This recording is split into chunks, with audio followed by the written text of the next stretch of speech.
Les amis, bonjour. Dans la vidéo d'aujourd'hui, je vais vous donner 7 conseils pour dormir comme un bébé. On le sait, le sommeil, c'est un pilier important de notre santé, un pilier vraiment à ne pas négliger. Et pourtant, force est de constater que beaucoup de personnes aujourd'hui ont des problèmes avec leur sommeil. C'est un motif de consultation très fréquent. Ça peut être des problèmes d'endormissement, des problèmes de réveil nocturne, des problèmes de sommeil non réparateur, c'est-à-dire que malgré plusieurs heures de sommeil, vous vous réveillez toujours fatigué, etc. Alors, je vais commencer par répondre à une question qui revient très souvent quand on parle de sommeil, c'est combien d'heures doit-on dormir? Alors, la science recommande en moyenne 7 heures de temps de sommeil. Alors, en moyenne parce que la même science reconnaît aussi qu'on n'est pas tous égaux face au sommeil, on n'a pas les mêmes besoins. Il y en a qui auront besoin de dormir un petit peu moins et d'autres un petit peu plus. Alors, pour savoir, toi, combien de temps il te faut, je te propose un petit exercice que tu feras pendant tes prochaines vacances. Alors, vacances parce que en général, pendant les vacances, loin du stress et des préoccupations quotidiennes, on écoute mieux son organisme.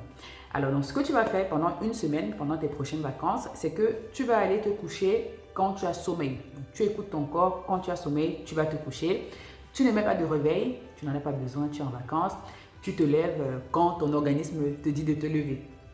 Alors, tu notes le nombre d'heures que tu as dormi et tu fais ça chaque nuit pendant une semaine. À la fin d'une semaine, tu fais une moyenne de tes heures de sommeil et là, tu auras le nombre d'heures de sommeil qu'il te faut, toi en particulier. Passons donc maintenant au conseil. Premier conseil, vous devez vous coucher et vous lever à heure fixe.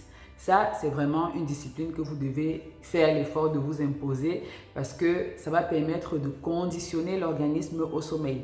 Si vous faites n'importe quoi, si vous faites du désordre, un jour vous vous couchez à 20 heures, après c'est 22 heures, après quand ton organisme s'attend à ce qu'à 22 heures tu ailles te coucher, bah, tu le surprends à 19 heures, tu es déjà en train de ronfler, un autre jour c'est 2 heures du matin, rien de bon ne se construit dans le désordre. Vous devez vous discipliner sur le sommeil. Alors, on n'est pas à une minute près, bien évidemment, mais essayez d'avoir quand même des plages fixes auxquelles vous allez vous coucher et vous allez vous réveiller. Ça, c'est la première chose, donc, se coucher et se lever à heure fixe. Deuxièmement, vous devez dormir dans une pièce qui est fraîche. La température idéale est entre 16 et 18 degrés. Si vous avez une pièce qui est trop froide ou au contraire trop chaude, vous n'allez pas bien dormir. Alors, en général, pour ceux qui connaissent l'hiver, par exemple, en général, c'est facile parce qu'il y a le chauffage en général dans toutes les pièces, donc on arrive à réguler. Souvent, en été, c'est un peu plus compliqué parce que ce n'est pas dans toutes les pièces qu'il y a un climatiseur, par exemple. Vous remarquerez que justement, en été, c'est souvent la période où on ne dort pas très bien parce qu'on a trop chaud, on ne sait pas comment faire. Alors, si vous n'avez pas de clim dans votre chambre, il y a des petites astuces que vous pouvez mettre en place. Par exemple, vous pouvez mettre une petite bassine avec de l'eau et des glaçons dans votre chambre, ça va permettre de rafraîchir.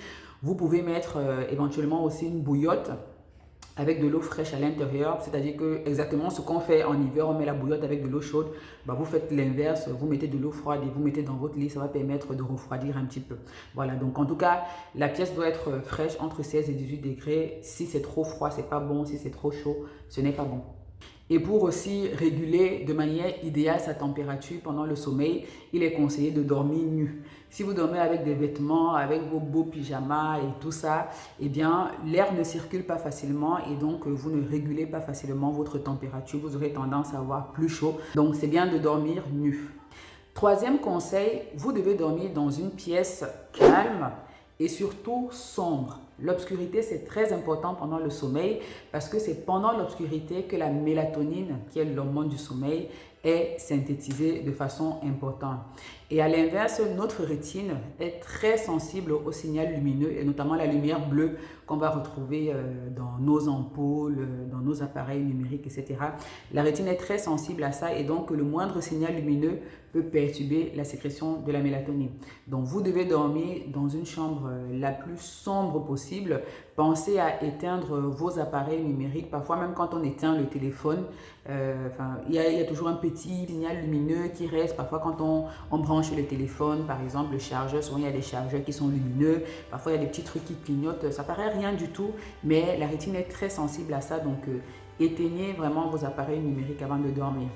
Alors, si le noir complet n'est pas possible, parce que par exemple, il y a des gens qui ont peur de l'obscurité ou des enfants par exemple. Alors à ce moment-là, optez pour de la lumière rouge. La lumière à ondes rouges, elle, à l'inverse, il a été démontré par des études qu'elle est plus propice à l'endormissement.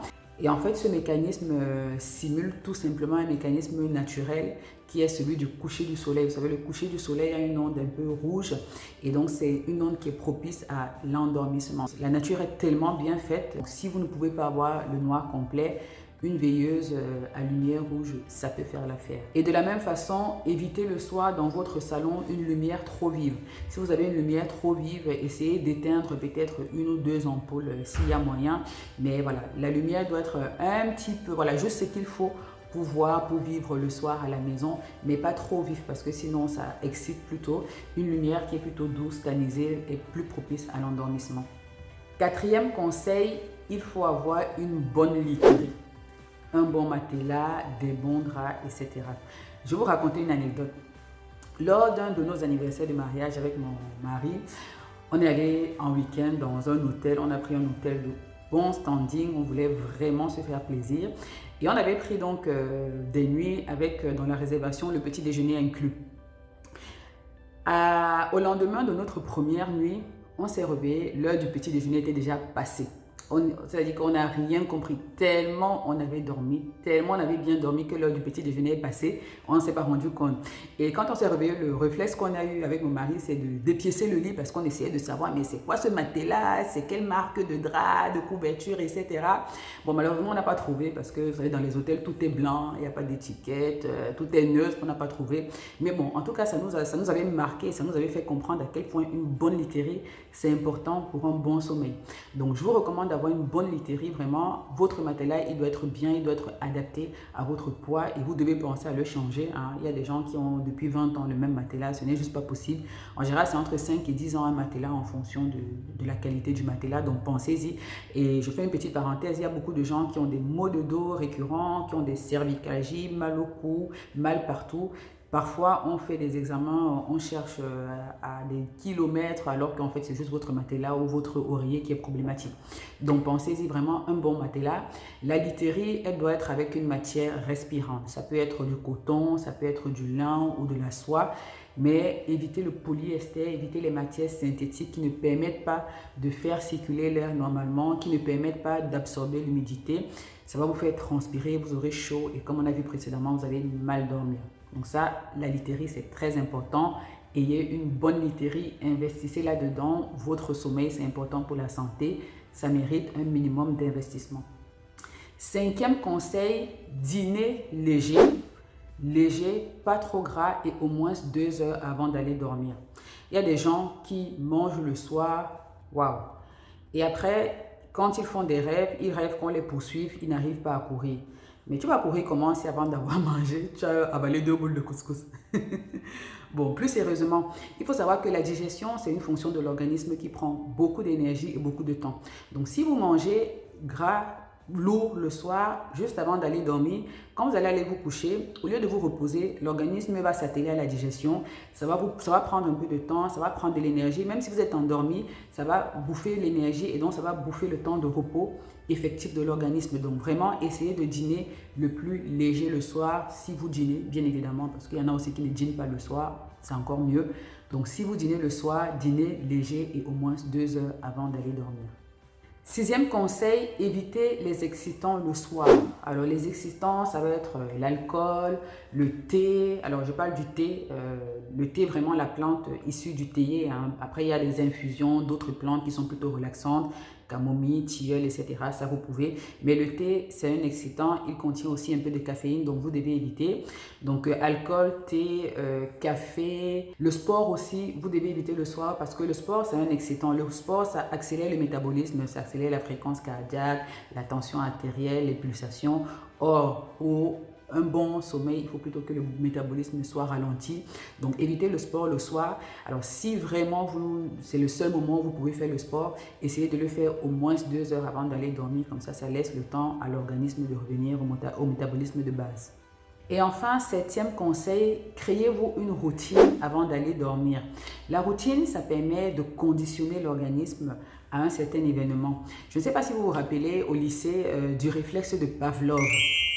En fait, Pavlov, c'était un médecin chercheur qui a fait des expériences sur la salivation du chien. En fait, ce qu'il avait fait, il avait constaté déjà que quand on mettait la nourriture devant le chien commençait à saliver. Alors, ce qu'il a fait, c'est que dans son expérience, il a commencé quelques minutes avant d'apporter la nourriture au chien, il sonnait une cloche. Il s'est rendu compte que quand il sonnait la cloche, il n'y a rien qui se passait. Et ensuite, quand on apportait le repas au chien, il commençait à saliver. Mais au fil de l'expérience, il a remarqué qu'à un moment donné, quand il commençait rien qu'à sonner la cloche, le chien commençait déjà à saliver parce qu'il savait déjà que la nourriture devait arriver. On appelle ça donc le réflexe de Pavlov ou alors le conditionnement répondant. Et c'est la même chose avec le sommeil. Quand vous créez une routine, l'organisme sait déjà que quand moi je commence à faire ça, ça veut dire que je vais bientôt dormir et il se conditionne déjà au sommeil. Alors la routine, ça peut être tout et n'importe quoi. Ça peut être de vous brosser les dents et de vous laver la face. Ça peut être peut-être un soin du visage. Ça peut être une tisane relaxante. Ça peut être la lecture. Ça peut être la prière. Quel que soit ce que vous voulez, mais essayez de faire en sorte que ce soit une routine, que à chaque fois, avant d'aller dormir, vous faites ce geste-là. Ça va conditionner l'organisme et vous aurez un bon sommeil. Voilà donc les conseils que je voulais vous partager dans cette vidéo. Alors, si vous les appliquez, vous allez voir une amélioration dans votre sommeil. Si ce n'est pas le cas, si malgré ça, vous avez toujours des problèmes de sommeil, il y a de fortes chances que vous ayez un problème de santé.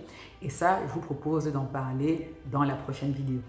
Pour aujourd'hui, donc, dites-moi quel est votre état des lieux par rapport à votre sommeil. Est-ce que vous trouvez que vous avez un bon sommeil? Dites-moi combien d'heures vous dormez en moyenne. Ça va permettre de faire un petit sondage. Voilà, si chacun peut me dire combien il dort en moyenne. Est-ce que vous trouvez que vous avez un sommeil réparateur? Et puis, si vous avez d'autres astuces aussi pour bien dormir, n'hésitez pas à partager à la communauté. Si vous avez aimé la vidéo, bien évidemment, un j'aime, un petit commentaire, partagez, ça peut aider vos proches. Et donc, je vous donne rendez-vous dans la prochaine vidéo. D'ici là, prenez bien soin de vous, à votre santé.